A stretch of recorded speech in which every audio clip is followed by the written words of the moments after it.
what the other two have there are great big, coarse, heavy workman's boots. What I have here is a ballerina's point shoe. Suddenly the Zonda feels quite wide.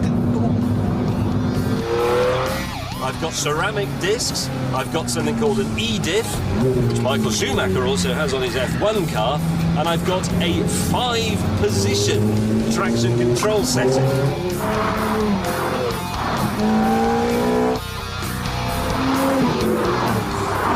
Actually, to be honest, I'd love to be driving that Ferrari on this road, because it is a piece of engineering brilliance, that car.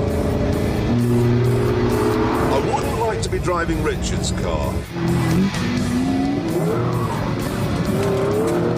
Hold on, Warren. You're supposed to have traction control!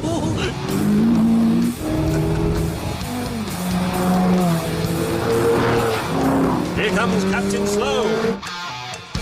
It's absolute magic, this thing. Sometimes James's sense of direction let him down a bit, but there was no doubt that in this terrain his car was brilliant.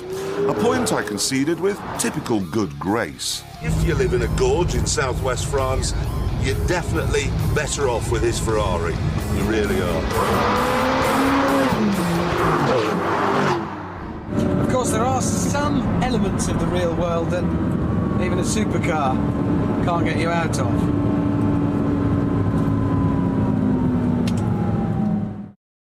I've never seen you drive fast before. So when I was following... But the thing is, driving fast is for a particular time and place. I can do it, I just only do it occasionally because I'm a gentleman. It was going so well, and now you're making this. it sound boring.